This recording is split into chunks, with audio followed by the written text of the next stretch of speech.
El gránulo de MicroEssentials se forma por el proceso patentado Fusion desarrollado por The Mosaic Company. Cada gránulo aporta los nutrientes vitales necesarios para obtener plantas vigorosas y saludables. En las primeras etapas del crecimiento, las plantas deben recibir la cantidad adecuada de fósforo para desarrollar su potencial. Sin él, el crecimiento de la raíz es limitado, lo que dificulta la absorción de agua y otros nutrientes claves.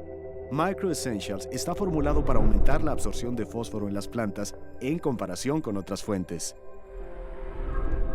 La innovadora composición química de MicroEssentials crea una zona ácida alrededor de cada gránulo. Al disminuir el pH, MicroEssentials fomenta la formación del ion ortofosfato primario. Esta forma de fosfato es más fácilmente disponible para la planta, lo que aumenta la absorción de las raíces. De acuerdo con las investigaciones, las plantas absorben más fósforo en las primeras etapas de crecimiento con MicroEssentials en comparación con las mezclas físicas tradicionales de MAP y DAP, lo que mejora el crecimiento inicial y aumenta el rendimiento por hectárea.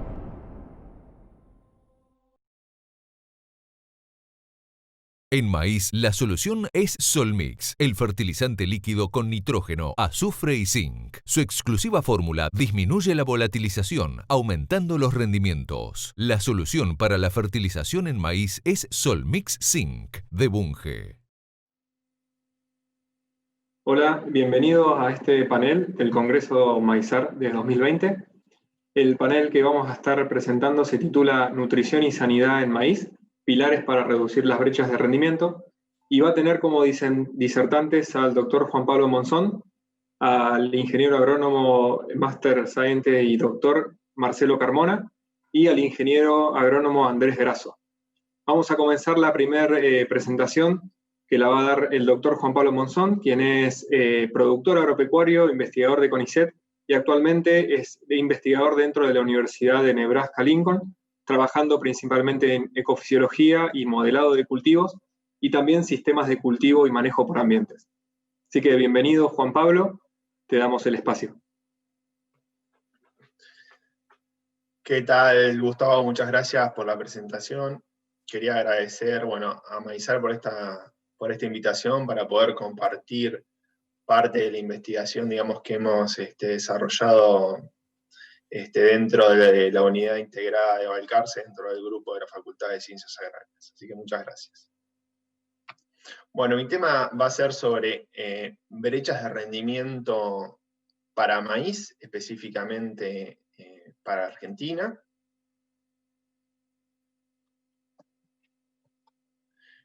Los temas que vamos a tratar van a ser las brechas de rendimiento en Argentina. Vamos a hacer un poquito de zoom para ver cuáles son las brechas a nivel zonal y cuáles son las posibles causas principales detrás de las brechas de rendimiento. Vamos a tratar de distinguir también entre las brechas de rendimiento para maíz temprano y para maíz tardío, y una breve conclusión sobre la exposición en general. Entonces, para arrancar acá yo quería mostrarles dos cuadros. En el cuadro de arriba tenemos lo que es la producción media para las campañas 2010, 2011, 2014, 2015. Y en el cuadro de abajo tiene las últimas 3 campañas completas para las cuales hay datos, de los 2015-16 a 2017-18. Como ustedes pueden ver, casi 3 cultivos en la Argentina, lo que es soja, maíz y trigo, ocupan más del 85% de toda el área de siembra de Argentina. Durante esta década, digamos, que pasó, hemos tenido, digamos, un cambio muy importante respecto a principios de la década y digamos, las últimas campañas de la década, en la cual, si ustedes pueden ver, bajó en aproximadamente 1.200.000 hectáreas la superficie de soja, subió fuertemente la superficie de maíz, pasando de 4,4 a 6,3 millones de hectáreas, y lo mismo pasó con la superficie de trigo. Como ustedes también pueden ver, los rendimientos medios pasaron, para el caso del maíz, de casi 6.600 kilos a cerca de 7.000 kilos. Hubo un cambio fundamental, digamos, a favor del maíz durante los últimos años, tanto en aumento de superficie como en aumento de rendimiento. Fíjense que el maíz es el cultivo que terminó pasando de casi 29 millones de toneladas a 44, o sea, casi un 50% de aumento en la producción. Es el cultivo que aumentó en mayor porcentaje su producción durante los últimos años, lo cual nos termina dando que Argentina pasó aproximadamente de producir 92 millones de toneladas a algo más de 110 millones de toneladas en la actualidad. Bueno, si uno piensa un poco cómo va a seguir el aumento de la producción para adelante, a nivel mundial se estima que hay tres formas importantes para estimar la producción. Por un lado es incremento del área cultivada, por otro lado es intensificar el uso de la tierra, y por último incrementar el rendimiento por unidad de superficie. Cuando vamos a incrementar el área cultivada, nos referimos a digamos, incorporar nuevas tierras a la agricultura, ya sea tierras que no estaban en uso agrícola o nuevas tierras a través de la deforestación, con lo cual este punto es, digamos, un punto muy sensible a nivel mundial. Sin embargo, es un punto que durante los últimos años el área a nivel mundial ha seguido aumentando considerablemente, y es algo que sinceramente debemos tratar de evitar por todos los efectos ambientales que eso conlleva. Por otro lado, lo que tenemos es incrementar o intensificar el uso de la tierra, o sea, tener más cantidad de cultivos por unidad de superficie. Y por último está incrementar el rendimiento por superficie, que tiene dos componentes: mejorar el rendimiento potencial de los cultivos y cerrar las brechas de rendimiento. Ustedes tienen cuánto puede contribuir en porcentaje cada una de esas vías, y el rendimiento, el aumento del rendimiento por unidad de superficie es la que mayor contribución puede aportar. Más del 75% del aumento de la producción para adelante va a venir a partir de las brechas, de cerrar las brechas de rendimiento. Nosotros integramos, digamos, un grupo de trabajo multidisciplinario que estuvo coordinado desde la iniciativa del Global Yield Gap Atlas, que está dirigido desde la Universidad de Nebraska en Estados Unidos, y la Universidad de Wageningen en Holanda. Nosotros conformamos, digamos, la pata local para Argentina, en el cual el grupo de trabajo fue, digamos, sumamente diverso. Tuvo de Fernando Aramburu, Fernando Andrade, Jorge Mercado, Esteban Jovashi, Miguel Taboada y Antonio Hall, y un montón de colaboradores a nivel de asesores locales que fueron parte, digamos, de esta red para realizar las brechas de rendimiento en Argentina. Vamos a pasar obviamente a una definición de cada uno de los términos.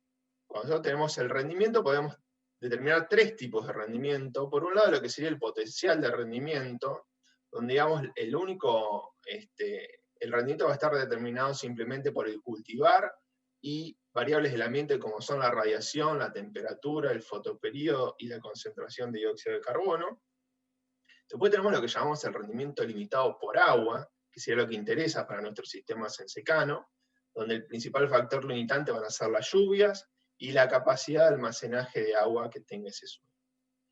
Finalmente tenemos el rendimiento promedio que obtiene el productor, en el cual ahí empiezan, digamos, a interactuar factores reductores del rendimiento, como pueden ser deficiencias de nutrientes, pobre control de maleza, de plagas y enfermedades, con lo cual ese rendimiento que obtiene el productor es menor que el rendimiento que podemos obtener solamente con la limitación por agua. Esa diferencia la denominamos brecha de rendimiento, y se estima por diferentes experiencias a campo de lugares donde se ha cerrado la brecha, que esa brecha se puede cerrar hasta un 20% de ese valor potencial, debido a que la relación de precios, la incertidumbre del mercado y demás factores, principalmente socioeconómicos, hacen que no sea viable cerrarla mucho más allá. ¿Cómo fue un poco el protocolo para el análisis de las brechas de rendimiento? El protocolo comienza definiendo para un país zonas que son agroclimáticamente homogéneas, o sea que tienen similitudes climáticas en lo que hace a temperatura, periodo libre de heladas y demás. Para cada una de esas zonas se establece cuál es la proporción de siembra de cada uno de los cultivos. Luego se identifican estaciones meteorológicas de referencia para luego, con el uso de modelos de simulación, poder estimar los rendimientos alcanzables en secano. Se establecen cuáles son los suelos y los principales sistemas de producción. Acá es donde entra muy fuertemente la colaboración con asesores locales para establecer cuál es el sistema de producción en cada región, y a través del uso de modelos de simulación se integran estas variables para poder estimar el rendimiento, y en función del rendimiento actual que obtienen los productores, podemos establecer cuál es la brecha de rendimiento. En ese análisis para Argentina, como les decía, pasamos de identificar una región, identificar las estaciones meteorológicas más importantes y el manejo dentro de cada región, integrar esos datos con un modelo, y después ir estimando para cada una de esas regiones cuál es su rendimiento potencial en secano, cuál es la brecha de rendimiento, y luego se hace una integración a nivel de país. En Argentina identificamos las principales zonas agroclimáticas, identificamos las principales estaciones meteorológicas. Acá pueden ver en un fondo verde la superficie del cultivo de maíz. A mayor intensidad de verde, mayor cantidad de superficie de maíz. Esas son todas las estaciones meteorológicas que hay disponibles en Argentina. Seleccionamos una determinada cantidad de estaciones meteorológicas, el mínimo posible, que pudieran cubrir gran parte de esa zona de interés para estimar las brechas. Acá pueden ver un poquito cómo quedaron esas regiones identificadas dentro de la Argentina, cuáles son las estaciones meteorológicas de referencia. Finalmente acá tienen el mapa superpuesto con la superficie de soja, de trigo y de maíz. Esta metodología nos permitió cubrir, para el caso del maíz, casi un 80% de todo el área sembrada con el cultivo. Acá pueden ver el resultado que nos dio las brechas de rendimiento. Gran parte de estos resultados forman parte de la tesis de maestría de Fernando Aramburu. Acá tienen las zonas agroclimáticas. Acá tienen para cada una de las zonas agroclimáticas el rendimiento potencial en secano, en esta escala de colores. En la medida que el color es más intenso, es mayor el potencial de rendimiento en secano. Y pueden ver diferentes gráficos de torta, en el cual la parte verde oscuro del gráfico es el rendimiento que actualmente obtienen los productores, y la parte más clara es la brecha de rendimiento. Como ustedes pueden ver, los rendimientos potenciales varían a través de las zonas. Eso no, digamos, es algo que ya es conocido. Sin embargo, también algo importante para destacar acá es que los niveles de brecha a nivel de las diferentes zonas varían significativamente. Uno puede observar, por ejemplo, cómo zona núcleo, la zona clásica núcleo, maicera, sojera, es donde tenemos las menores brechas de rendimiento, y en el resto de las zonas las brechas de rendimiento son mayores. Cuando uno integra esos rendimientos a nivel de país para los diferentes cultivos, para el caso de Argentina, esto es para la campaña 2018-2019, el rendimiento promedio a nivel de Argentina fue de 6,8 millones de toneladas, podríamos haber obtenido 9,3, con lo cual la brecha de rendimiento son 2,5 toneladas por hectárea. Eso representa un 21% de brecha, y si lo pasamos a la producción a nivel de país, podríamos pasar con un cierre, digamos, lógico, económicamente viable de las brechas. Podríamos estar pasando de 46 millones de toneladas a 62 millones de toneladas si logramos reducir esa brecha de rendimiento. Cuando vemos y analizamos los valores que yo decía de brecha de rendimiento a nivel de las diferentes zonas, podemos ver que la zona sur del país, la brecha de rendimiento es alrededor del 20%, cuando vamos a la brecha de rendimiento de la zona núcleo es algo menor, alrededor del 12-13% en promedio. Cuando vamos a la zona norte del país, ahí la brecha de rendimiento es considerablemente mayor, cercana hasta el 50% en algunos lugares, y en la zona oeste, donde principalmente predomina el cultivo de maíz tardío, ahí la brecha también es considerablemente mayor que en otras regiones.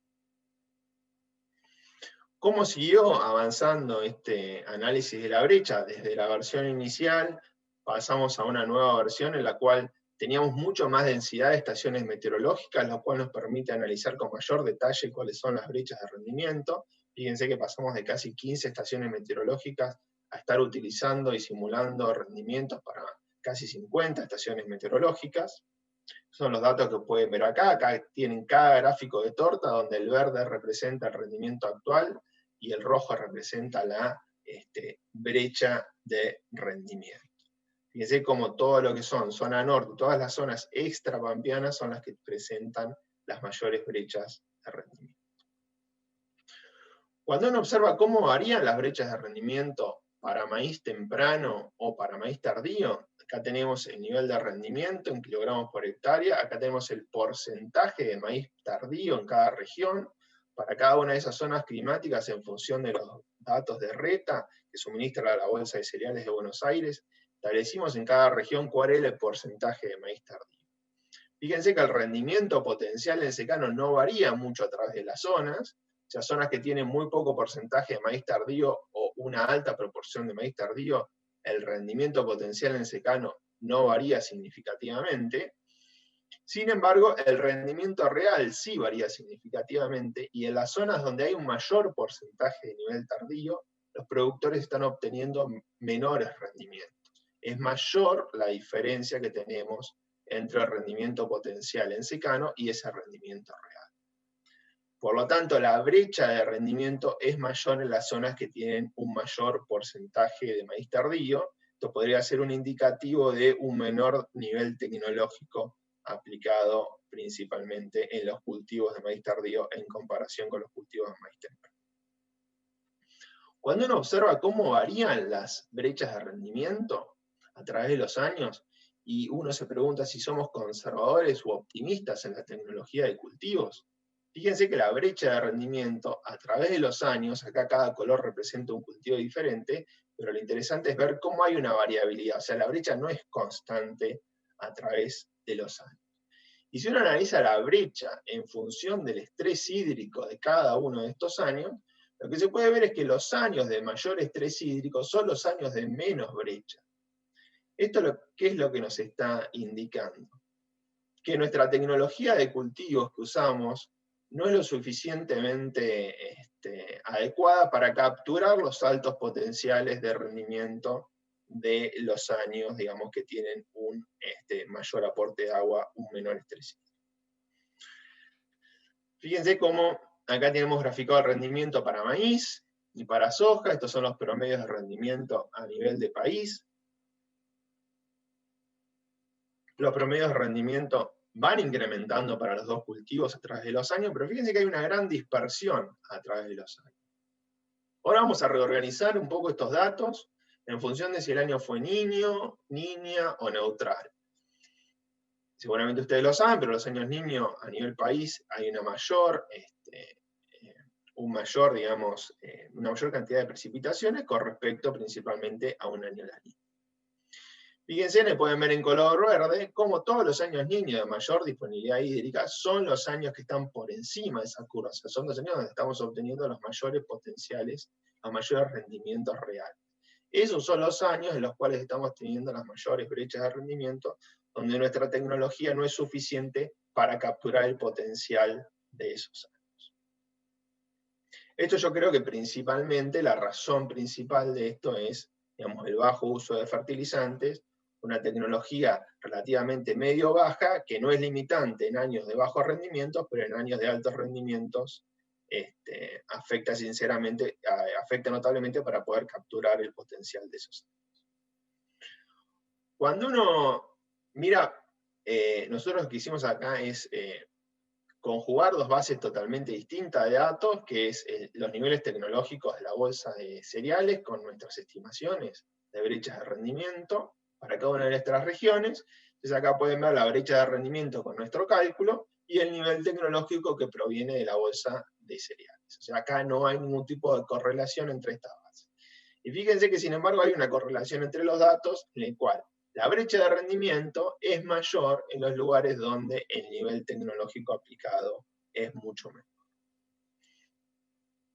Bueno, yendo un poco a la conclusión de lo que pudimos ver en la presentación, Argentina tiene un potencial para incrementar más de 15 millones de toneladas la producción de maíz con la superficie actual y de forma, digamos, económicamente viable. El maíz tardío presenta mayores brechas de rendimiento que el maíz temprano. Esto puede verse parte en que está ubicado en zonas donde las brechas de rendimiento son mayores. Y en años de alto potencial de rendimiento, las brechas son mayores, como les mostraba, que la tecnología que aplicamos no alcanza para capturar el potencial de esos años de alto potencial. Y por otro lado, las zonas de mayor aplicación de tecnología son las zonas que tienen la menor brecha de rendimiento. Bueno, muchas gracias por su tiempo, espero que les haya gustado la presentación. Gracias. Muchas gracias, Juan Pablo. Muy interesante, la verdad. Ahora vamos a darle lugar a Marcelo Carmona. Él es profesor de la Cátedra de Fitopatología de la Facultad de Agronomía de la Universidad de Buenos Aires y hace más de 30 años que está trabajando en el manejo integrado de las enfermedades y en maíz, principalmente en las disciplinas de monitoreo, epidemiología, control químico, tratamiento de semillas y manejo integrado. La charla de Marcelo se titula Principales enfermedades fúngicas del maíz y su manejo. Buenas tardes. Muchas gracias, Gustavo, por la presentación. Gracias a la organización de Maizar por la invitación. Vamos en estos pocos minutos a tratar de presentar cuáles son las principales enfermedades fúngicas del maíz y su manejo. Siempre que hablamos de la importancia de las enfermedades, deberíamos empezar primero en hablar cuántas pérdidas generan estas enfermedades. Después de muchos años de trabajo con ensayos, nosotros estipulamos estos valores promedios, daños estimados para cada una de ellas. Por ejemplo, para roya común, que es una enfermedad endémica, tenemos un daño estimado entre un 10 y un 20%. Para tizón, casi el doble, 20 a 40% de pérdida de rendimiento. Las pudriciones de raíz y tallo, un complejo de enfermedades que la verdad está subestimada, está mal cuantificada, pero nosotros estimamos entre un 10 a un 30% de rendimiento. Y por supuesto hay enfermedades potencialmente graves que están emergiendo en el país y que pueden llegar inclusive a ser 60% más la caída de rendimiento. Y estoy hablando entonces de cercóspora y estoy hablando también de la mancha blanca o complejo de mancha blanca. Bien, cuando uno ve el escenario productivo de maíz, está claro y está bien sabido que ha cambiado durante los últimos años, especialmente por la irrupción del maíz tardío. El maíz tardío tiene un escenario productivo completamente diferente al maíz temprano y finalmente uno lo que puede confirmar es que la presión de inóculo general y las principales enfermedades son mucho más intensas, más importantes en un escenario productivo de maíz tardío. Sabemos que el ambiente es distinto, que las condiciones otoñales también son distintas y eso hace que la presión de inóculo también sea mucho más fuerte. Excepcionalmente, la roya común, y especialmente por requerimientos de temperaturas más frescas, puede llegar a ser mucho más importante el maíz temprano que el maíz tardío. Esto es, por supuesto, en líneas generales. Voy a hablar entonces de estas enfermedades que yo he elegido, principalmente por su modelo de dispersión, por su modelo de ataque, y porque algunas de ellas ya son importantes y otras pueden ser potencialmente importantes. Estoy hablando de la roya común, tizón común, cercosporiosis, mancha gris o rectangular, el complejo mancha blanca y las pudriciones de raíz, tallo y espiga. Vamos a hablar de la roya común y ustedes saben, es la más conocida, las líneas parentales que tienen los semilleros son muy susceptibles. Como toda roya proviene del viento, es una enfermedad que las temperaturas frescas son las que la favorecen. Esta es la gran diferencia al resto de las enfermedades que vamos a hablar. El óptimo está justamente en 17 grados centígrados. Los genotipos susceptibles, por supuesto, es una condición predisponente necesaria y la alta humedad relativa y con solamente rocío ya es suficiente para que genere el ataque. Las medidas de manejo de esta enfermedad son bien claras. En primer lugar, la resistencia genética. El problema es que hay una variabilidad importante del hongo en nuestro país. Se han detectado 26 y aún más razas de este hongo en el país y además, afortunadamente, se ha descifrado el genoma de este hongo y quizás tengamos para más adelante algunas posibilidades de mejora todavía más contundente en los higos. Y la segunda decisión de manejo es la del control químico. Por supuesto, primero el monitoreo y después guiarse por umbrales de daño económico. Ustedes saben que desde la Cátedra de Fitopatología de la Facultad de Agronomía de la Universidad de Buenos Aires trabajamos durante muchos años en varios umbrales de distintos cultivos. Para el caso del maíz, acá tienen claramente cómo es el umbral que va desde el rinde potencial de 6.000 a 14.000 kilos. Si estamos en B8 o estamos en R1, cuál es el número de pústulas promedio, ya sea para B8 en todas las hojas o en la hoja de la espiga más menos 1 si nos encontramos en R1. Pero lo que van a observar es que es un valor relativamente bajo. Por ejemplo, un rinde potencial de 12.000 kilos, con una inversión de $15 de fungicida, tenemos solamente 6 pústulas, promedio en la hoja de la espiga más menos 1. Mientras que en una inversión mayor puede ser quizás de 8,8 o 9 u 8 pústulas promedio en la hoja de la espiga más menos 1.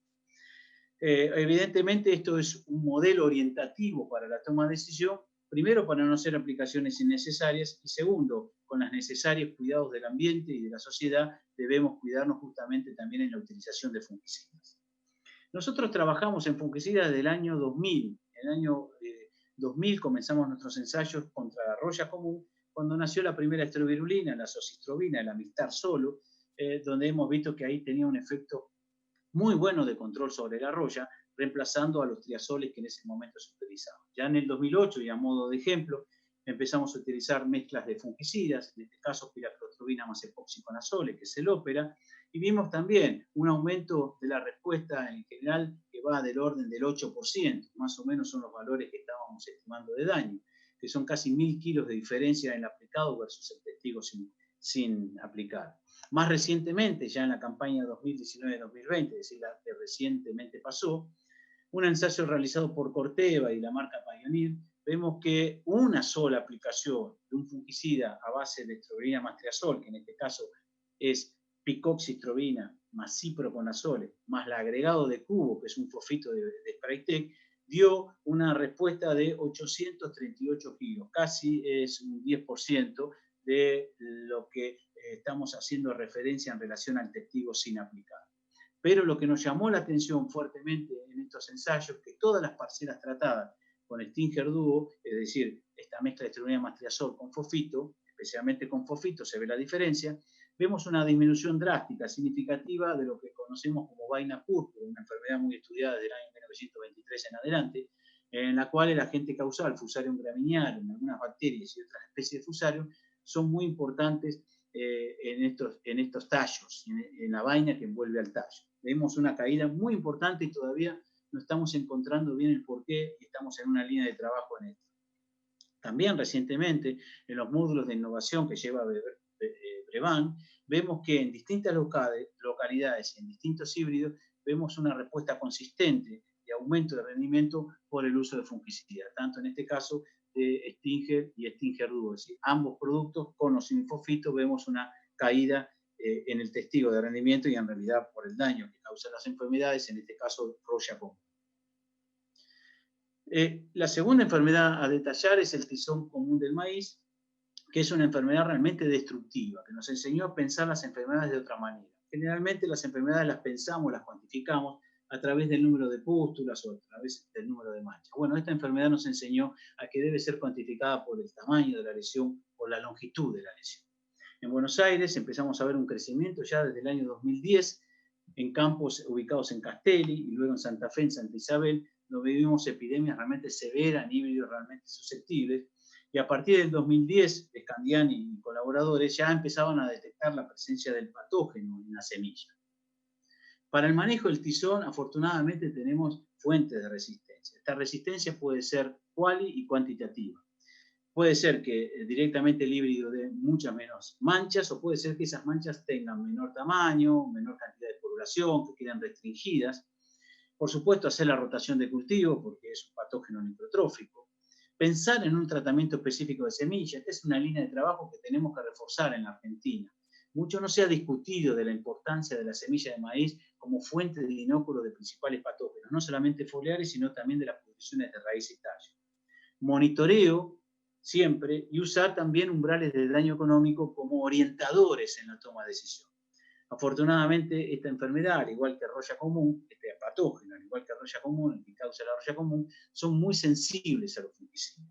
Ustedes piensen que el uso de fungicidas en Argentina y en todo el mundo es escaso para el maíz, con lo cual no hay tanta presión de selección del químico hacia los patógenos y por lo tanto son muy sensibles. El umbral que nosotros establecimos en ensayos de Córdoba, llevados a cabo también por la ingeniera Gloria Biotti y Francisco Sautúa, vemos claramente que está establecido en 1 centímetro promedio de acuerdo a la hoja de la espiga más menos 1. Y en híbridos extremadamente susceptibles lo que consideramos son 2 hojas por arriba y 2 hojas por abajo de la hoja de la espiga. ¿Qué quiere decir 1 centímetro? Quiere decir que, por ejemplo, con una sola lesión de 3 centímetros en las 3 hojas de referencia, ya estamos en condiciones de aplicar, porque 3 centímetros dividido 3 da exactamente 1. Por lo tanto, no importa tanto el número de lesiones, importa la longitud y el tamaño, y nosotros lo ubicamos en 1 centímetro para que haya respuesta a la inversión y, por supuesto, haya necesidad de hacer el control. Llegamos a esta enfermedad que se llama mancha gris o rectangular. Rectangular claramente porque tiene el formato rectangular limitado entre las nervaduras. Mancha gris porque generalmente la esporulación le da un color grisáceo sobre esa lesión, o cercosporiosis porque el género cercóspora antiguamente era el que estaba generando, causando la enfermedad, Cercospora sea maíz. Esta enfermedad está más ligada a temperaturas más altas, ¿no? 22, 30 grados centígrados, horas de mojado, es decir, que es preciso la lluvia. Las pérdidas pueden ser muy altas. Las epidemias han demostrado ser importantes en Estados Unidos, en Brasil. En el NOA, en Argentina, se detectó por primera vez en el 2001. Luego fue a Santiago del Estero, en Córdoba, ya en los años, últimas campañas, se está apareciendo hasta en la región pampeana. Hay que tener cuidado con esta enfermedad porque si no se la controla a tiempo, puede ser muy destructiva en híbridos que son muy susceptibles. Por supuesto que hay incorporación de resistencia en los híbridos, o los híbridos han mostrado distintos comportamientos. También es sensible, afortunadamente, a las mezclas, por ejemplo, de estrobina matriazol, está en los rastrojos, y hay una gran duda si está en la semilla. Todavía ningún trabajo científico ha demostrado que está en semilla. Sin embargo, no hay ninguna cercóspora que no esté en semilla de ningún cultivo. El manejo tiene que ver con la elección de híbridos, sin lugar a dudas. Si están los rastrojos, a la rotación, no hacen maíz sobre maíz, y por supuesto siempre monitoreo y la utilización de fungicidas. Como marco de referencia, como umbral, si bien no están en la Argentina los umbrales, en Brasil usan el promedio de 3 a 5 lesiones por hoja, en la hoja de la espiga, de arriba a la de abajo, como momento para la toma de decisión. Siempre hay que monitorear porque esta enfermedad, una vez que crece, es muy difícil controlarla. Llegamos al complejo de mancha blanca. Digo complejo porque hay controversias científicas. Algunos investigadores demuestran que se trata de un hongo, Pheophera maidis. Otros dicen que al contrario es una bacteria, Phantoea ananatis. Otros dicen que es una combinación de ambos. Lo cierto es que esta es una enfermedad verdaderamente destructiva. En Brasil pasa a ser la enfermedad más importante en muchas regiones, con pérdidas de hasta el 70%. También hay híbridos de mejor comportamiento, es decir, con incorporación de resistencia, o por lo menos de mejor comportamiento, y que evidentemente se están adoptando con mayor difusión. Al igual que el resto de las enfermedades anteriores, las manchas foliares anteriores, necesitamos temperaturas más cálidas, entre 24, 30 y mayor de 90% de humedad relativa. Vamos entendiendo un poco cómo el maíz tardío también va sufriendo el embate de esta presión de inóculo mayor, de estos patógenos que requieren más temperaturas básicamente, o neblinas, o estados inclusive de leufanías más bajas. Y por supuesto las horas de mojado están mucho más asociadas a las lluvias. La semilla está infectada, en este caso, por la bacteria, Phantoea ananatis, con lo cual uno podría suponer que la bacteria está directamente involucrada en la presencia de esta enfermedad. También fue detectada en Argentina ya hace 20 años aproximadamente, en el año 2002, por Cecilia Díaz en el NOA, y luego fue apareciendo en la región pampeana, pero no tenía ninguna importancia, hasta el año 2016-2017, donde epifitias severas ocurrieron en el corazón de la región pampeana, donde las severidades en muchos híbridos alcanzó casi hasta el 70%. Investigaciones realizadas por la ingeniera Roxana Maumarí de la Universidad Nacional del Litoral muestran la importancia de la distribución de esta enfermedad en varios híbridos, con lo cual también es una enfermedad a considerarla de importancia. Lamentablemente, y a diferencia de tizón y de cercóspora, esta enfermedad no es bien manejada con fungicidas. Por lo tanto, hay que pensar en primer lugar por la incorporación de híbridos que tengan mejor comportamiento de resistencia, que lo existen, la rotación de cultivos, porque están los rastrojos, el monitoreo y el uso de fungicidas, que siempre es la clave, pero siempre vean ustedes que pongo primero el monitoreo y luego uso de fungicidas. Tratamiento de semilla también es una incógnita, porque la incógnita misma es del agente causal, y les decía que a nivel de fungicidas no hay tanto éxito como en el caso anterior, y por lo tanto las alternativas empiezan a ser más variadas, más complejas, utilización de mezclas con carboxamidas, es muy difícil que se use carboxamida en maíz, pero bueno, este es un nicho para de alguna manera demostrar que en este caso pueden llegar a ser más efectivas para este complejo de enfermedad. O las mezclas clásicas de estrulina matriazol, donde se incorporan ya fungicidas multisitios como mancozeb o inductores de la resistencia como son los bofitos. Finalmente llegamos a este complejo también de pudriciones de la base del tallo y de la raíz, donde hay varios patógenos, ¿no? Está la presencia de Fusarium verticilioides, de Fusarium graminearum, de Coledotrichum, especialmente causante de la anthragnosis, de Stenocarpella o la pudrición por diplodia, y además muchos hongos que están presentes en el suelo y que algunos de ellos vinieron por semilla que acompañan a esta pudrición que es compleja. El primer mensaje de este complejo justamente es que esto es una enfermedad que aparece como consecuencia de un desbalance fisiológico o energético, donde hay una baja de la relación fuente-destino, es decir, los destinos reproductivos que son demandantes de fotosintatos no pueden ser cubiertos por los fotosintatos de las hojas, y entonces por una necesidad justamente de movilización, removilización de los fotosintatos de la planta, desde la base del tallo hacia los destinos reproductivos, se produce entonces una vulnerabilidad. La médula comienza entonces a debilitarse, es decir, queda literalmente deshilachada, enriada. Hay un debilitamiento completo del tallo y hay una pudrición de la raíz que finalmente termina envuelto o quebrado. Ahí tienen una oportunidad adicional las especies de Fusarium para atacar, al igual que Diplodia, al igual que lo que es Coledotrichum. Por lo tanto, es una consecuencia de este desbalance fisiológico. Recuerden que a partir de floración hay una gran cantidad de azúcares solubles en el tallo, ya están preparados o listos para ser removilizados. Obviamente hay diferencias entre híbridos. Hay híbridos que tienen mucho más tasa de removilización que otros. Entonces el manejo integrado de estas pudriciones de maíz, en primer lugar, tiene que ver con los híbridos que tengan mejor comportamiento o resistencia. Se ha visto fuente de resistencia para lo que es antragnosis, y se ha visto siempre que los híbridos que tienen mejor comportamiento de las pudriciones es porque tienen una menor tasa de removilización de azúcar.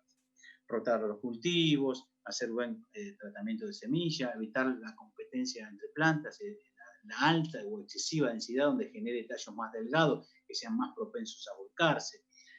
Logremos la cosecha anticipada, a veces postergamos mucho esta cosecha y queda mucho maíz en pie y cada día que pasa estas pudriciones son cada vez peores. Un balance nutricional muy bien equilibrado, el potasio juega un rol importantísimo en la estructura, en la fortaleza, en la morfología de las paredes celulares, y el manejo agronómico que optimice la relación fuente-destino para que no caiga lo suficiente como para generar esta removilización. Si nosotros hacemos un repaso de estas presentaciones de enfermedades, hay un hilo en común que es que la elección del híbrido más el tratamiento de semilla eficiente, que necesitamos justamente ahondar y profundizar en la investigación, más la rotación, debería ser una estrategia equilibrada exitosa. Si nosotros tomamos al híbrido, el híbrido tiene un especial protagonismo en este momento para el manejo de las enfermedades, especialmente porque más de la mitad o casi la mitad de la superficie sembrada por maíz es con maíz tardío, y el híbrido ahí tiene un protagonismo especial porque hay que buscar sus atributos contra la protección justamente de los factores bióticos, como es en este caso las enfermedades. Encontramos híbridos que tengan mejor comportamiento o resistencia para el caso de lo que puede ser cercópora, mancha blanca, roya común, pudriciones de raíz y tallo, o del propio tizón, que de hecho en los últimos años hubo un recambio de híbridos y esta enfermedad ha disminuido un poco su importancia. Pero lo importante aquí es que es necesario estabilizar y optimizar esta relación fuente-destino, y este mensaje especialmente va para los maíces de siembra tardía, donde su periodo de llenado se puede acortar si los otoños son pobres. Entonces muchas veces si hay enfermedades se exacerba esta caída de fuente de destino y por lo tanto esta translocación puede ser importante y generar vuelcos, quebrados, pudriciones de raíz y tallo, etc. Además de pudriciones de espiga, donde, sabiendo que el maíz es un alimento, las micotoxinas ocupan un lugar preponderante. Pero aún así, es difícil lidiar con un buen potencial de rendimiento, con que un híbrido también sea bastante resistente o de buen comportamiento a la mayoría de las enfermedades. O lo que a veces puede suceder también es que en determinados años, sea por las condiciones ambientales predisponentes, o sea o se hace maíz sobre maíz o hay rastrojo de maíz, esta presión de enfermedades puede ser muy importante. Y entonces en esos casos también podemos recurrir al uso de fungicidas y bioinductores, donde nos podrán también generar esta área fotosintéticamente activa por más tiempo, tratando de disminuir e impedir un poco esta traslocación y por lo tanto dar este aporte suplementario, complementario al manejo integral. Para cerrar y a modo de consideración final, lo primero que debemos decir es que existen cambios en este escenario ambiental y productivo del maíz que provocó una mayor predisposición de las enfermedades. Los daños pueden alcanzar del 10 al 40% dependiendo de muchos factores. Entre ellos es la enfermedad que se trata, el genotipo y el año. Tercero, la elección del híbrido juega un rol cada vez más importante en el manejo de enfermedades. Yo creo que este debe ser uno de los pocos cultivos donde la elección del híbrido puede jugar un papel significativo, protagónico para los sistemas de manejo de enfermedades que nosotros tenemos que elegir y balancear. Especialmente en cultivos de siembra tardía, donde la presión de inóculo es mucho más importante y donde la predisposición por ese aporte de periodo de llenado u otoño pobre, baja biofeanía, más toda la removilización de carbohidratos puede llegar a ser todavía aún más importante. Y además existe una necesidad de discutir y afianzar una gestión integrada de enfermedades. Muchas veces el tratamiento de semilla de maíz no está profundamente discutido por su importancia para la incorporación de determinados patógenos, como por ejemplo Fusarium verticilioides. Y el punto quinto y final es que necesitamos hacer más capacitación y monitoreo, porque van a ser los pilares para fortalecer justamente el medio técnico. Bueno, muchas gracias por esta invitación nuevamente y espero que haya gustado estos 15, 16 minutos de presentación. Muchas gracias, Marcelo. Realmente muy, muy interesantes los datos. Vamos a pasar ahora a la última charla de este panel, que está a cargo de Andrés Grasso. Él es graduado en Agronomía de la Universidad de Buenos Aires y hace 10 años que está dedicado al área técnica en temas relacionados a la industria del fertilizante y actualmente es asesor técnico en la Asociación Civil Fertilizar e integra el comité técnico en esta asociación. La charla de Andrés se titula Estrategias de nutrición para las decisiones de manejo en maíz. Bienvenido, Andrés. Bueno, muchas gracias, Gustavo, y muchas gracias a Maizar por esta invitación y dejarnos este espacio de unos 20, 25, calculo yo me tomaré 30 minutos, para contarle un poco acerca de las estrategias de nutrición para las decisiones del manejo de maíz, como hemos titulado la charla. Entonces, ya para ir a lo que les queríamos mostrar, primero déjenme contarles un poco un criterio general que mueve las recomendaciones que hacemos para nutrir los cultivos. Sabemos y entendemos que los nutrientes limitan los rendimientos de los cultivos.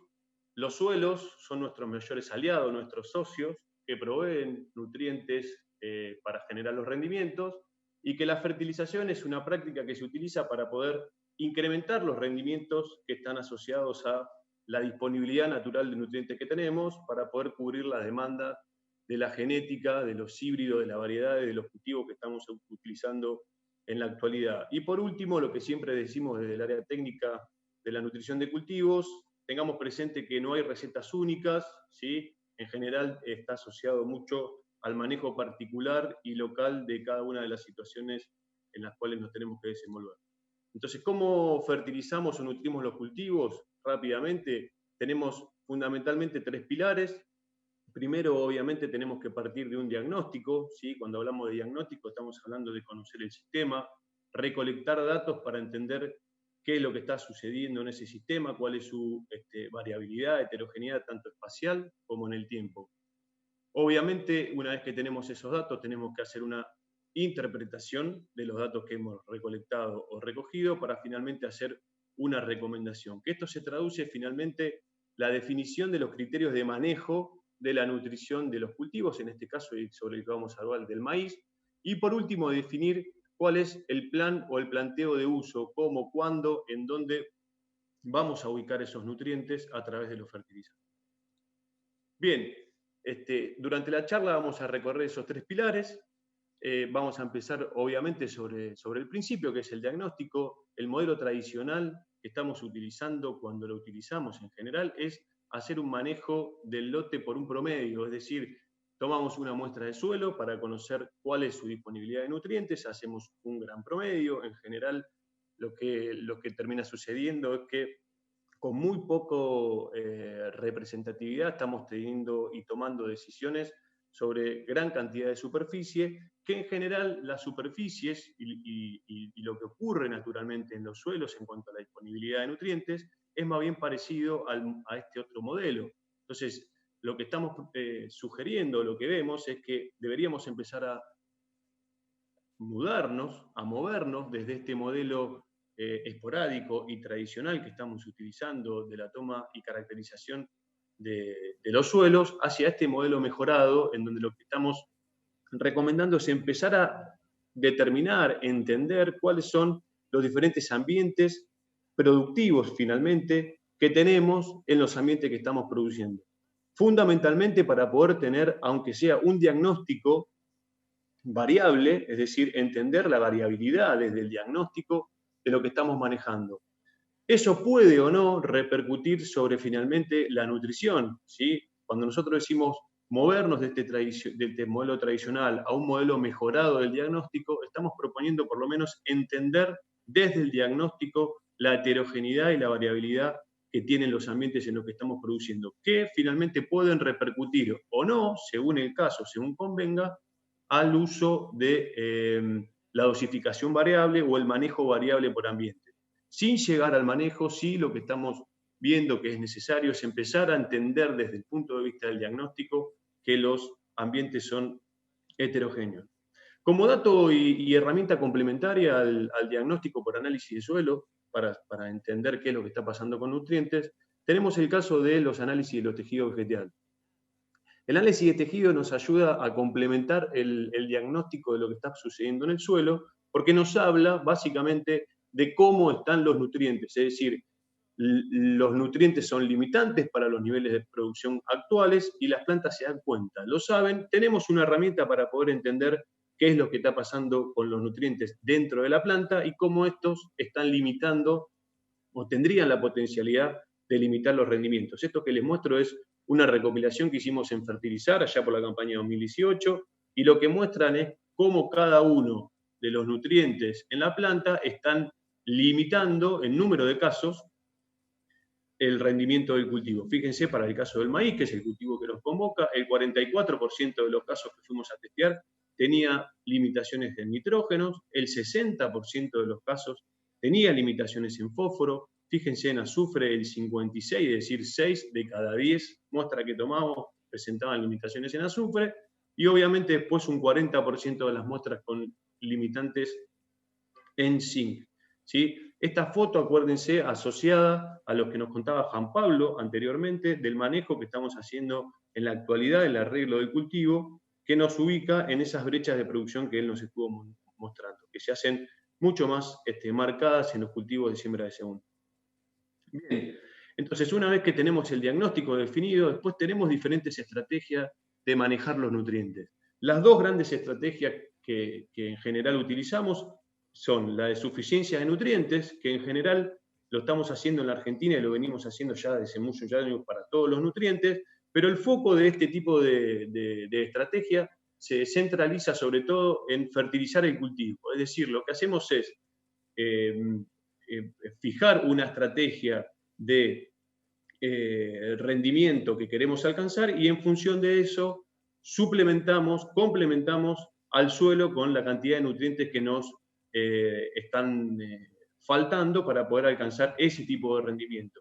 Como resultado, lo que obtenemos es que en el corto plazo tenemos una reducción muy marcada de los nutrientes que tenemos en el suelo, producto de que lo que estamos incorporando con la dosificación de los fertilizantes no alcanza a cubrir todo el requerimiento del cultivo. Nuestro gran aliado suelo es el que suplementa los requerimientos para poder alcanzar la producción.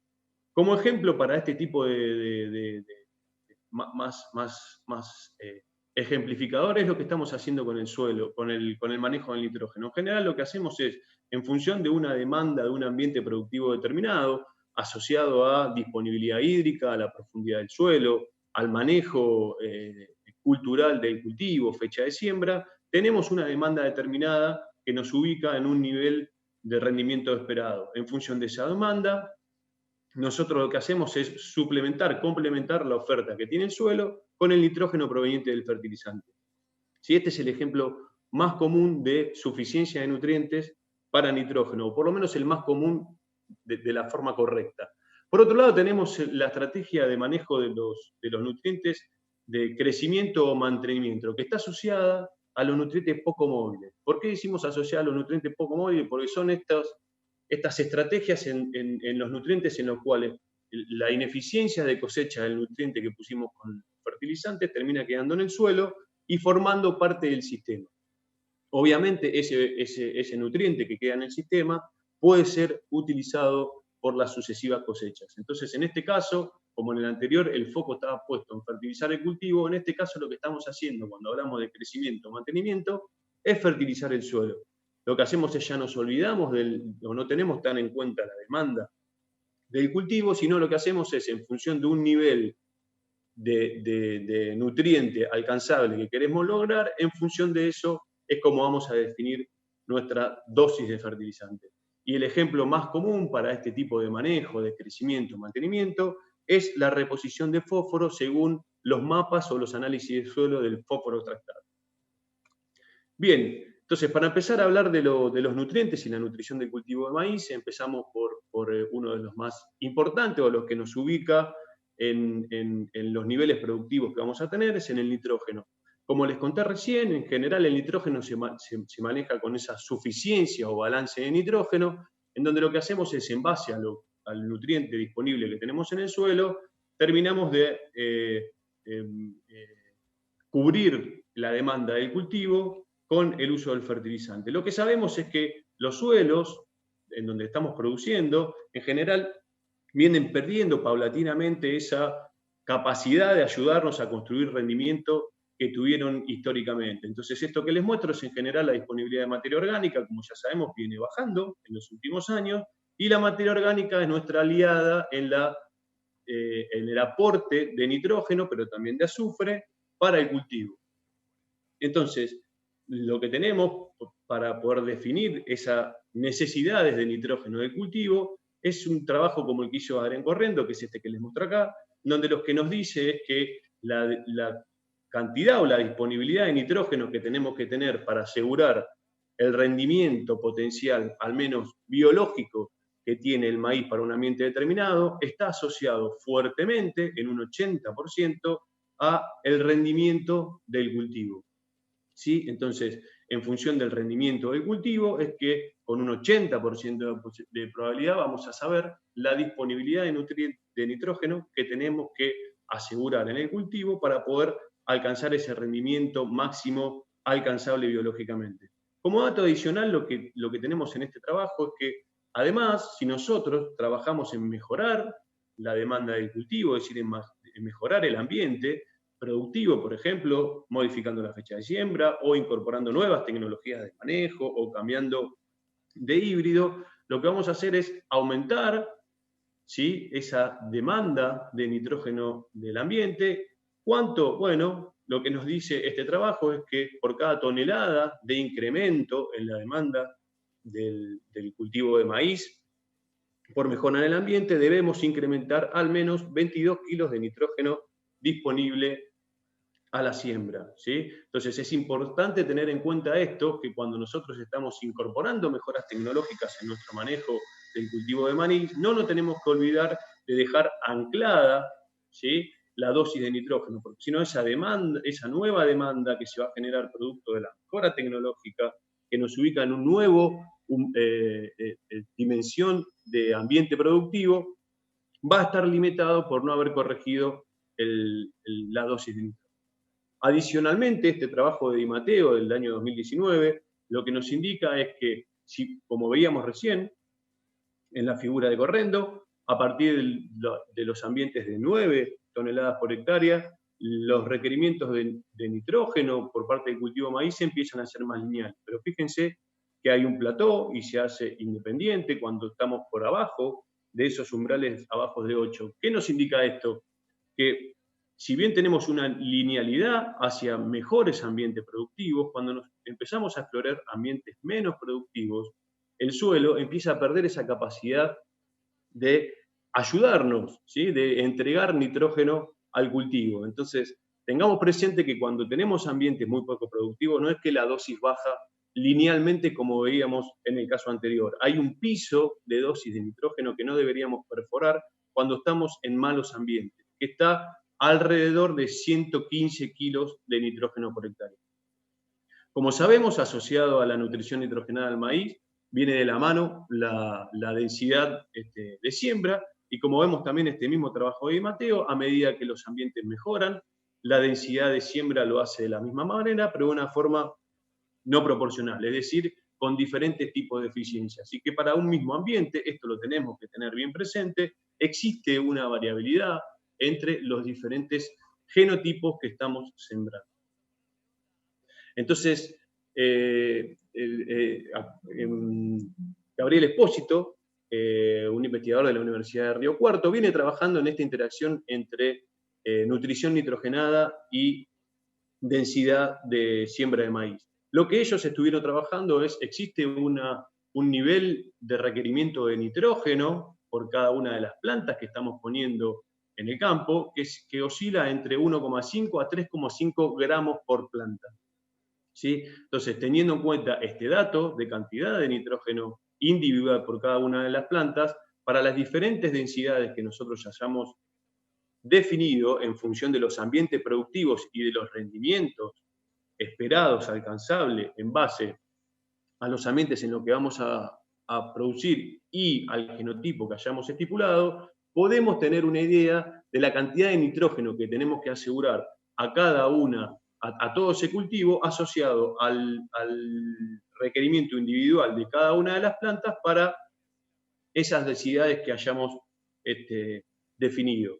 Como dato general y final de este trabajo, lo que están haciendo en Río Cuarto, liderados por Gabriel, es entender cómo mejora la eficiencia del uso del nitrógeno. ¿Sí? Es importante entender que estos son trabajos para mejorar eficiencia y no para mejorar los requerimientos. ¿Sí?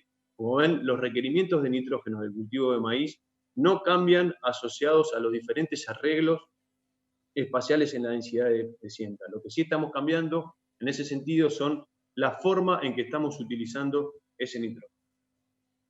Bien, ¿qué pasa con el caso del fósforo, el segundo de los nutrientes en importancia para construir el rendimiento? Como le dije recién, nuestro aliado fundamental, el suelo, viene perdiendo esa capacidad de ayuda, de soportar los rendimientos para la genética que estamos sembrando, y pasamos desde el año 2011 al año 2018 de un promedio de fósforo extractable para toda la gran región pampeana de 23 partes por millón a 16 partes por millón. ¿Sí? Para que tengamos una idea de que los niveles de fósforo, los niveles de nutrientes que tienen los suelos nos orientan, ¿sí?, en la dinámica que tiene y en las decisiones de manejo que tenemos que tomar. Este es otro dato, otra figura realizada por Adrián, en donde nos dice cuál es el umbral crítico de fósforo disponible, de fósforo extractable en el suelo, para el cual tenemos que tomar la decisión de fertilizar con fósforo. Y lo que nos dice y nos cuenta esta figura es que los niveles van a depender de la textura del suelo. ¿Sí? Como vemos, cuando tenemos texturas finas, el nivel de fósforo en el suelo en el cual tenemos que empezar a incorporar fertilizantes es de 9 partes por millón, con un rango de entre 7 y 12. En texturas medias, 10 partes por millón, con rango entre 9 y 11, y en texturas más arenosas o gruesas, con umbrales de 12 partes por millón de fósforo disponible en el suelo, ya tenemos que empezar a incorporar la fertilización con fósforo. Ahora, ¿qué cantidad y qué nivel de fósforo podemos incorporar? Como les conté, fósforo, un nivel poco móvil, y ya sabemos. Entonces acá es donde tenemos que definir si vamos a hacer reposición, crecimiento o mantenimiento. Este es un trabajo publicado también recientemente, muy interesante, para analizar el balance acumulado de fósforo, es decir, los manejos en donde las dosis de fósforo otorgan balance positivo, si estamos fertilizando más de lo que requiere el cultivo de maíz, y el impacto que tiene sobre el fósforo Bray del suelo. ¿sí? Estos son datos hechos para la región Pampeana Norte, sur de Santa Fe, norte de Buenos Aires, y lo que vemos es que a medida que aumenta el balance de fósforo, el manejo del fósforo del cultivo, el fósforo vivo en el suelo aumenta también con una relación del 80% de certeza. Es decir, como dato para tener en cuenta, necesitamos de 3 kilos por hectárea de fósforo, es decir, entre 30 y 15 kilos de fertilizante fosfatado por encima de los requerimientos de los cultivos para aumentar una parte por millón de fósforo brea en el suelo.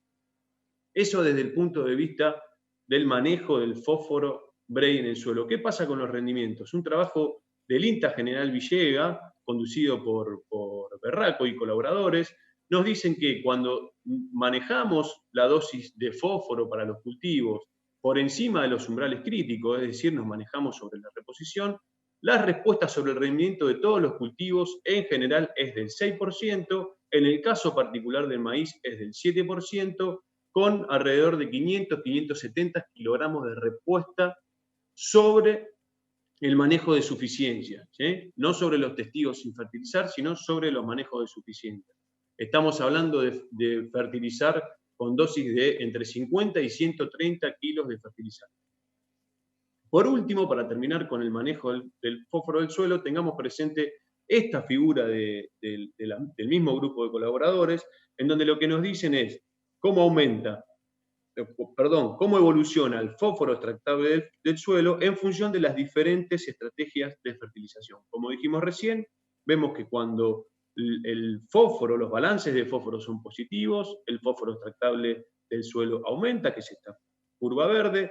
Cuando empezamos a trabajar en valores de suficiencia, el fósforo del suelo disminuye, pero fíjense que dos cosas o dos datos anecdóticos. Primero, que cuando trabajamos en suficiencia, la tasa de pérdida del fósforo en el suelo es mucho menor, obviamente, que cuando lo hacemos sin fertilizar, y que la recuperación de ese fósforo en el suelo, en términos de tasa, es mucho más lenta que la pérdida.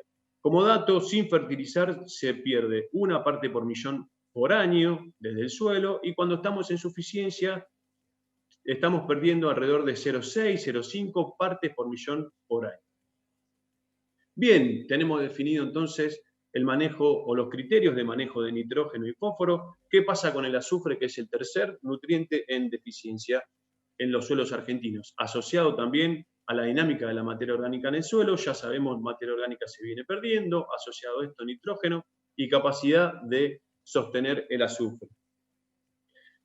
Para azufre no tenemos un diagnóstico tan definido como lo tenemos para los otros dos cultivos, pero sí sabemos que en suelos, como les dije, con bajo contenido de materia orgánica o arenosos, es mucho más probable tener deficiencias, o también en situaciones en donde estamos haciendo un uso más intensivo del suelo con una rotación más intensiva en términos de cultivos por año.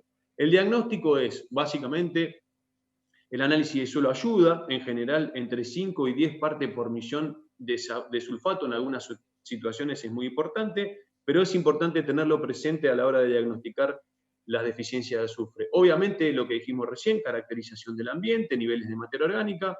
En general, cuando tenemos presencias de napas con sulfatos, son situaciones en las cuales no hay respuesta.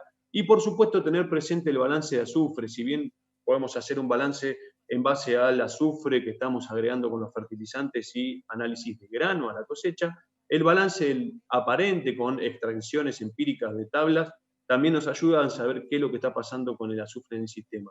Como dato, en general, para la región pampeana tenemos evidencia de, en promedio, 700 kilos de respuesta a la fertilización con azufre, y en general esas respuestas en algunos casos pueden llegar a ser más significativas. Dosis a manejar para el azufre entre 10 y 15 kilos de azufre por hectárea. Por último, y dentro de lo que es el manejo balanceado de la nutrición de maíz, el micronutriente por excelencia es el zinc. Sabemos y tenemos registro que el zinc, como les dije recién, desde el punto de vista de lo que nos puede acompañar en el suelo, viene disminuyendo en los últimos años. Tengamos presente que para el 2018 alrededor del 60 al 70% de los lotes presentó valores a menos de 1 parte por millón, 0,20 centímetros en el suelo. ¿Qué nos quiere decir esto? Que en general en el 70% de los casos, obviamente, dependiendo de la zona donde estemos, en algunos lugares es más frecuente que en otros, estamos por debajo del umbral. ¿Cuál es el umbral para decidir la fertilización de maíz? Estamos hablando de 1 parte por millón en los primeros 20 centímetros. Así que tener presente que en general lo más probable, en la mayoría de los sitios estemos en estos valores. Este es otro trabajo de la gente de Río Cuarto, liderada por Gabriel, en donde ellos lo que hicieron es en diferentes fechas de siembra medir la respuesta al agregado de zinc en función de este umbral. Fíjense, estos eran los valores, estos eran los valores de zinc en el suelo, estos son los valores de respuesta. Como dato, en promedio 500 kilogramos de respuesta al agregado de zinc, ¿sí? Y esta respuesta fue independiente de la fecha de siembra, asociada fuertemente a la disponibilidad de zinc en el suelo, es decir, al valor umbral. Bien, para finalizar, les cuento lo que estamos haciendo al final, es integrar este tipo de criterios y recomendaciones para cada uno de los nutrientes en todas las estrategias de nutrición de manejo de los cultivos. Lo que estamos haciendo desde Fertilizar ya hace 4 años es establecer alrededor de 8 módulos de ensayo, ya hemos llevado adelante 15 experimentos en toda esta gran zona, y lo que hacemos es, para las rotaciones que definen los productores en cada uno de estos sitios, definir estas diferentes estrategias de manejo. Yo hoy lo que le voy a mostrar solamente son los resultados de maíz que tuvimos en toda esta red, en todos estos años, en donde lo que tenemos es un control sin fertilizar, una fertilización actual que representa el manejo actual que hace el productor, que en general incorpora nitrógeno y fósforo a la nutrición de sus cultivos, una fertilización recomendada promedio basada en un diagnóstico, como les conté recién, que es el análisis de suelo, y por último una fertilización balanceada para alta producción, en donde ya incorporamos, como les conté recién, nitrógeno, fósforo, azufre y zinc, basados en un análisis de suelo y en entender cómo funcionan esos ambientes y definir expectativas de rendimiento. Estos son los resultados para 7 localidades en 4 campañas y 2 ensayos de maíz. Fíjense, lo que les estoy mostrando es el rendimiento relativo a los máximos alcanzados en todas las localidades y las campañas para esos 12 ensayos. Y lo que podemos ver es que cuando no fertilizamos, la brecha productiva contra el tratamiento de fertilización balanceada para alto rendimiento fue de alrededor del 30%, que lo que está haciendo con el manejo actual del productor logra cosechar de ese 30% alrededor de un 15%, que una mejora en el diagnóstico le permitiría al productor de lo que hoy se está perdiendo cosechar hasta el 50% de lo que pierde, y que por último existe un punto de mejora a lograr que es alrededor del 22%.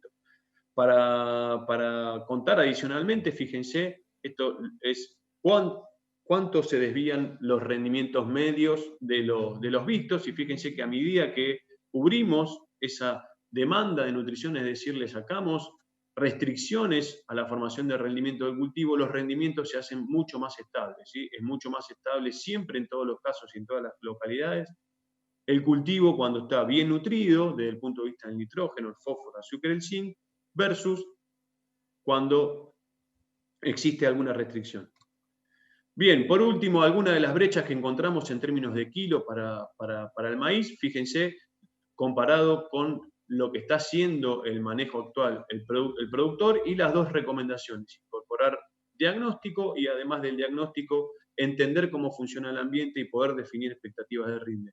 Para maíz lo que vimos es que ese primer espacio de mejora de lo que está haciendo es de alrededor de 500 kilos, esto es mejorar nitrógeno y fósforo, pero empezar a incorporar azufre. Y por último, la nutrición balanceada versus lo que está haciendo el productor en la actualidad. Estamos en promedio para todos esos sitios y esas campañas en 2.200 kilos, alrededor de un 17% de pérdida de rendimiento por un desajuste en la estrategia de fertilización actual.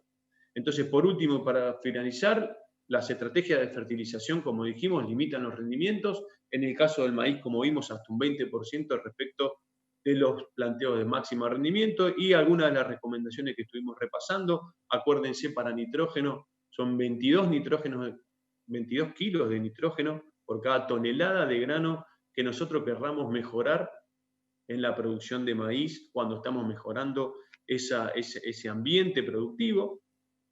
Que los mayores rendimientos, además de tener nitrógeno, se obtienen con estrategias de reposición de fósforo entre 50 y 30 kilos por hectárea de fertilizante, con mejoras en los memorias de fósforo del suelo de hasta 3 kilos de fósforo para aumentar una parte por millón. Hablamos de azufre y zinc. Acordémonos, la frecuencia de encontrar situaciones con déficit de zinc son muy altas en función de los últimos registros de los análisis de suelo y que estamos logrando respuestas de hasta 600 kilos por hectárea de promedio cuando ese umbral del zinc disponible en el suelo es menor a una parte por millón. Bueno, con eso yo termino. Muchísimas gracias. Muchas gracias, Andrés. Y bueno, para finalizar, simplemente a modo de resumen, vimos cómo tanto la sanidad como la nutrición representan en gran parte esa brecha que inicialmente mostró Juan Pablo en su presentación, porque las respuestas a un manejo adecuado de la sanidad y a un manejo adecuado de la nutrición realmente están acordes a reducir esas brechas y a magnitudes en kilos por hectárea de maíz que quedan representados en las brechas de rendimiento que está estudiando Juan Pablo Monzón con su equipo. Así que bueno, simplemente nuevamente gracias a Juan Pablo, gracias Marcelo y gracias Andrés por el espacio y por toda la información que pudieron brindarnos.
En maíz, la solución es Solmix, el fertilizante líquido con nitrógeno, azufre y zinc. Su exclusiva fórmula disminuye la volatilización, aumentando los rendimientos. La solución para la fertilización en maíz es Solmix Zinc, de Bunge.